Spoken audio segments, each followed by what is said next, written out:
खुलुमबाय आंनि मुङा बापन बर' गामि साकुयाबिल लोगोसे आं टेपाखात गामिया जिल्ला जाहा उदालगुरि आङो गुवाहाटीयाव लेबरेटरियाव आं बेदर थै बिदिहै जों हरनायसै मोनसे सप्तासे उनाव जाहा रिजाल्टआ फैबाय जे आफ्रिकान सुइन फेभार नांबाय बिदिहै बिथांमोना बिदि दांदोंबाथ' सरकारानो माने फाननो होआ अमाफोरखौ माने बुथारनानै फबना गालाङो बा फबनाय बिसा सिस्टेम मोनसे दोङो बिथांमोना बिदिहै दाखालि 23 जुन खालि आंनियाव सरकारा फैनानै फबफैबाय बा फुथारनानै फबबाय दा आंहा अमा फार्माव मासेबो गैलिया माबेसे दङमोन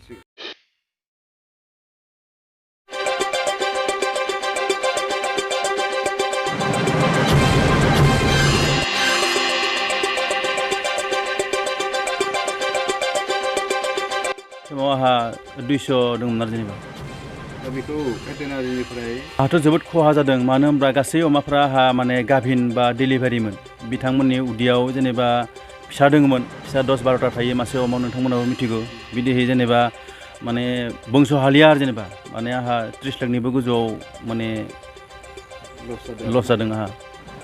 लस जानायनि बेलायाव नोंथांनो सरकारा माबाफोर साहाय्य होनायनि खोथा बुंदोंमोन साहाय्य बिदिथ' बुङाखै आं खेथि पुरन हिसाबैसो माबा मोनसे किनसित मोननो हागौ आरो जेनेबा दा मासे अमा बिमानि दामा जोंहा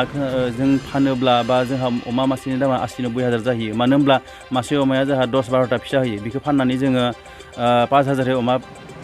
मोनोब्ला 10टा अमायाव जोङो आरामसे 50,000 बिमानि दामा 30-40 हाजार थाखा थायो जोंनि बिमाया हेमसियार बा इयर्कशायर बिमाफोराबो जोबोद गिदिर-गिदिरथार बिदि आरो जेनेबा दा बिथांमोननिफ्राय जोङो खोनानो मोन्दों मासे अमा बिमायावलाय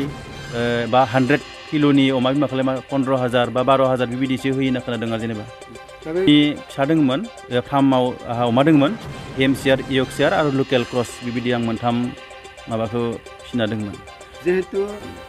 दा बिथांमोनहा जों बायसा सासे उथिफुनाय फार्मारखौ नायनांगौ खारन आंजों लोगोसे आंल' नङा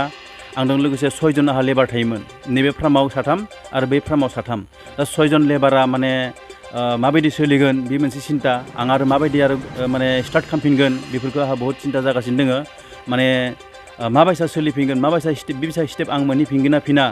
बे बिथां 6 न'खरा 6टा न'खरा माबायसा सोलिगोन बिनि सायावबो आंहाबो सिन्ता दोङो बिथांमोनाबो बहुत दुखुआव दोङो दा बिथांमोना आंजोंनो आंनि न'आवनो सोलिनानै अमा आदार होनानै बा फार्मफोरखौ सुनानै बिथांमोना सोलियोमोन बिथांमोनाबो निस्सय बहुत माने सोलिनाया गोब्राब जाना फैदों बेबायदि आरो दा